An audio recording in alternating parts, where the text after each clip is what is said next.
إخواني أخواتي، السلام عليكم ورحمة الله تعالى وبركاته.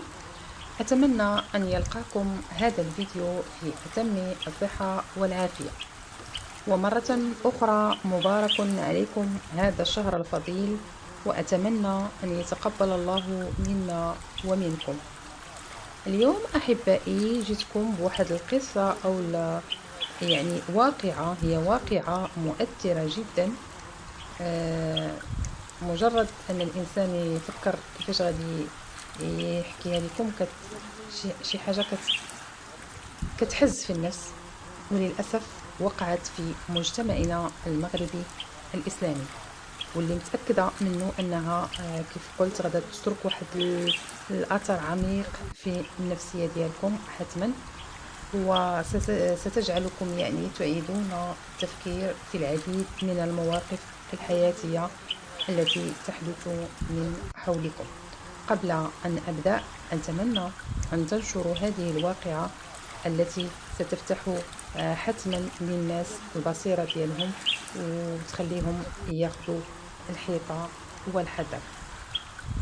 أحبائي، بلا ما نطول عليكم وندخلوا مباشرة في هذه الواقعة اللي وقعت، كيف كيبان من العنوان أنه عائلة الزوج ديالي وكلوني جرانا أو ضده.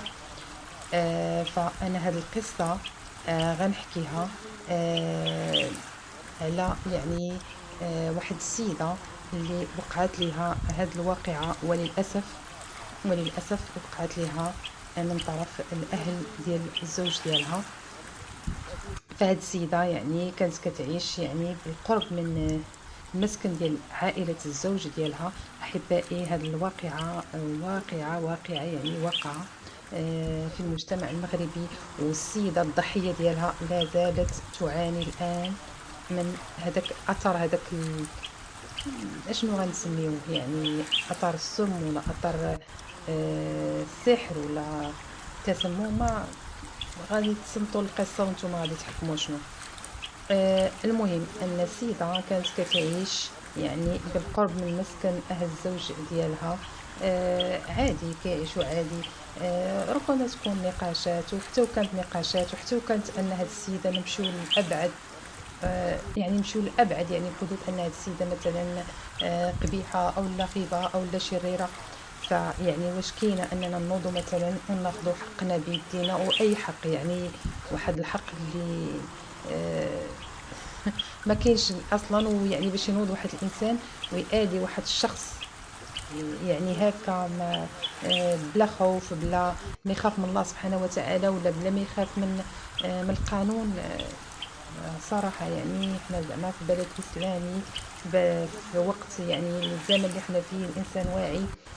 فكيفاش كتعطيهم خاطرهم انهم يمشيو يأذيو الناس بهذه الطريقة؟ آه، سبحان الله، لا ادري. المهم السيدة كانت كتعيش، باش نكمل لكم القصة ولا الواقعة، داكشي محبوك. كانت كتعيش معاهم، جارتهم ماشي معاهم في نفس البيت. اتفقوا عليها اهل الزوج ديالها مع مرات الحما ديالها. اتفقوا على اساس انهما غيديروا الغدا. جاو عند السيده قالوا لها فلانه بلا ما ديري الغدا، احنا غنديروا الغدا في الدار. صافي السيده مشات كتجمع الدار، الغدا ما دارتوش على اساس انها غتمشي لدار الزوج ديالها، الاهل ديال الزوج ديالها، وتغدى معاهم. آه، كتفاجئ انهم بارتوها وجابوا ليها الغدا. جابوا ليها الكسكسو، جابوا ليها وقالوا لها ها انت حنا جناه لك، انت مشغوله وباقا ما مسالياش، ها انت ها الغدا ديالك، ها هو جبناه لك، ولكن ولادك هما غيتغداو معانا. صافي راه هما تغداو معانا، يعني صافي انت ها هو الغدا ديالك حتى تسالي، وليداتك هما عندنا غيتغداو معانا. صافي السيده ما شكاتش في الامر، قالت صافي راه داكشي اللي كاين، راه هما ولادي راه هما ديما عندهم، راه غياكلوا معاهم، وانا راه جابوا لي حقي هنا، ماشي مشكل غنتغدى به. السيده تغدات، من بعد كتعاود الاهل ديالها انها فاش حطات داك الاكل، الكسكسو غتاكلو، بانت ليها شي حاجه ما مفهوماش. شنو هذاك اللي حاكل الحمال وداير هكاك؟ هذاك الحمال شنو مالو داير؟ الشكل ديالو واش هو شحمه، واش هو كرداس واش هو جديد، المهم بان ليها مختلف. ومع ذلك كلات، فهمتوني؟ يعني كلات الكسكسو، كلات الحال ما كلاتوش، المهم راه كلات الكسكسو، يعني داكشي كاع الله راه في الكسكسو. كلات السيدة عادي. من بعد يعني السيدة كتفاجأ أنها ولات دازت مدة، يعني ماشي بالكثير، أقل من أسبوع بدات كتحك في الجسد ديالها كامل، كتحك كتحك كتحك، ما عرفتش شنو. يعني السيدة كتمشي للطبيب المرة الأولى المرة الثانية، يعني ما بانش داكشي في الطب العام. يعني من بعد السيدة توجهت للتحاليل وكذا. شنو عندها، شنو السيدة ما عندها، السيدة عندها تسمم. من بعد كيكتشفوا كيقول لها أن عندك سرطان الجلد.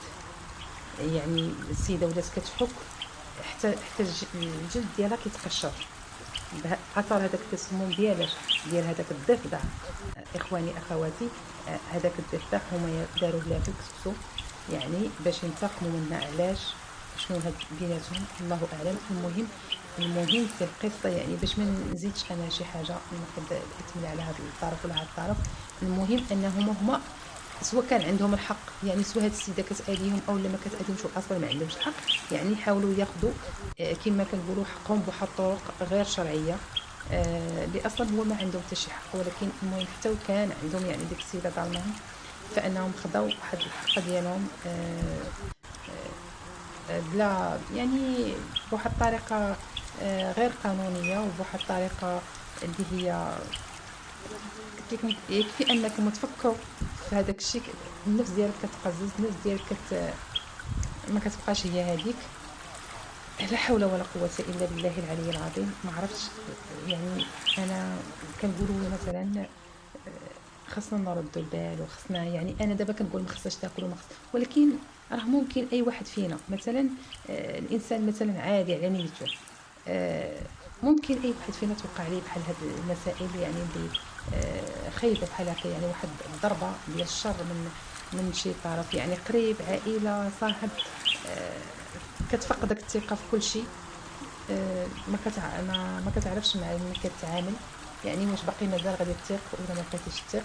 خصوصا ملي كتعرف ان هاد القصه، يعني انت كتعرف الاطراف ديالها، وكتعرف الناس القرابين ليها. مثلا انا الشخص اللي حكى لي هاد القصه، يعني قريب بزاف، قريب ليا انا من العائله، والسيده اللي وقعت لها هذه الواقعه من عائلتهم. يعني ما كاينش كما كنقولوا كرامه الكذوب، يعني القصه واقعيه حقيقيه، غير باش تعرفوا وباش تردوا بالكم من الناس ومن الناس اللي قراب. هذا هو المشكل، خصنا نردوا للاسف، يعني خصنا نردوا بالنا من الناس اللي قراب. الناس اللي بعاد ما كان، يعني ما يعرفوا لك حتى شي حاجه، كتلقى معاهم في آه، دار في هكا، في مدرسه، في الزنقه، يعني ما عندهمش عليك شي حاجه اصلا. ولكن الانسان القريب ان فوا كتحتك معاه، كتناقش معاه على شي حاجه، يعني كيبغي ينتقم. يعني هذا راه انتقام وغدر وبزاف د الحوايج. يعني هاد المساله، يعني الا كان اثبات، يعني وتلجؤوا الناس للقانون، فصعيبه بزاف، يعني راه صعيبه. هذه راه اكثر من السرقه، اكثر من، يعني راه شنو هي هذه؟ راه ماشي يعني الانسان انه كيبغي ينهي داك الشخص الحياه ديالو. لا حول ولا قوة إلا بالله العلي العظيم. المهم أن السيدة يعني بقات كتعالج، كيدور عليها سنة. شنو كتولي دير الوقيته؟ ديك الوقيته اللي وقع عليها داك التسمم، كتولي بحال اللي كتبدل، بحال كما كيقولوا جرانا كتبدل، ولا بحال اللي كتفسخ، يعني كل هكا بقات كدير. فإذا قلت لكم الأطباء كيكتشفوا أن عندها سرطان الجلد. يعني بقات الهضره من واحد لواحد، راه كتعرفوا دابا الإنسان الهضره كتخرج. ف يعني كاين اللي قال لها ان هذيك الشخص، هذيك السيده وهذيك السيده، وشنو داروا لك شنو داروا لك. انا داك عاد السيده تذكرات، فهمتوني؟ عاد السيده تذكرات اللقطه اللي انه جابوا ليها داك التفصيل ديال الكسكسو، وفيه يعني هذاك الويل، يعني هذاك بحال على شكل، يعني بحال اللحم، وبان ليها ماشي داك، ومع ذلك كلات من الكسكسو، يعني ومع ذلك كلات منه. فيعني جات هذيك الصوره ديال الجرانه محطوطه فوق هذاك الكسكسو، يعني تاكدت هي في هذيك اللحظه ملي كلاتو، يعني ما جاتهاش انه شي حاجه، يعني كون جاتها راه جرانه اولا حشره اولا شي راه ما غاداش تاكلو. غير انها هي من اللي ذكروا ليها انهم داروا لك وداروا لك تذكرات ويعني متاكدات انها شي حاجه اللي مسمومه اللي داروها ليها. السيده يعني سنوات وهي كتعاني، يعني مشات لدرجة أنه يعني كتعالج الشيمي وداك الشيء على داك السرطان الجلد. آه، يعني هي راه والدة معاهم، عندها وليدات مع هذاك الشخص اللي عائلته اللي داروا لها هذاك الشيء. فيعني اشنو يعني الانسان غيهضر غيسكت؟ لا حول ولا قوة الا بالله العلي العظيم. الله يجازي كل ظالم، والله يهدينا على خوتنا وعلى نفوسنا. عيب، عيب وعار ان الانسان كيف يعني قلت في البداية، واخا الانسان يكون ظالمك فباش تاخذ حقك بيدك ما يمكنش لانه كاين الله سبحانه وتعالى هو اللي كيجازي كل واحد. فيكفي ان الانسان اذا كان مظلوم راه كاين الدعاء، لا حول ولا قوة الا بالله العلي العظيم. وفي اقصى حالاتها حسبي الله ونعم الوكيل. كنتمنى انكم من هذه القصه تكونوا خديتوا العبره من ان صراحه صعيب باش الانسان دابا كنقولوا الانسان اللي ما كتعرفوش ما تاكلش عنده، ودابا الانسان اللي كتعرفو وصعيب تاكل عنده. يعني الانسان اذا واحد الانسان مثلا آه، يعني شك فيه ولا شي ولا داك، على الاقل يعني ما ناكلش جيت عند واحد الشخص حتى ناكل انا وياه، يعني من نفس التفصيل حتى ناكل انا وياه. آه، يمكن هذا هو الحل. يعني ملي كتسمعوا بحال هذه القصص كنتمنى ان الله سبحانه وتعالى يبعد علينا شر الخلق ويبعد عليكم ويرزقنا ويرزقكم. يعني الانسان اللي غادي يزيد بينا يعني القدام يكون شخص طيب ويبعد علينا داك الشخص اللي اصلا يعني هو طريقه كلها شر. عافانا الله واياكم. وبعد علينا شر الخلق يا ربي. وشكرا لكم على الاصغاء ديالكم. هاد الواقعه بارطاجيتها معكم باش تستافدوا وباش تبارطاجيوها مع الناس. يعني باش تعرفوا ان هذه قصه واقعيه، يعني مجرد انك التفكير فيها ان هاد الناس كيفاش حبكوا هاد القصه وكيفاش سمموا هاد السيده. لا حول ولا قوه الا بالله العلي العظيم.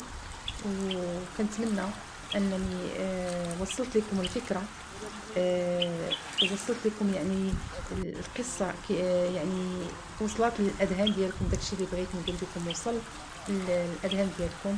شكرا على الاصغاء ديالكم، والى فرصه قادمه بحول الله.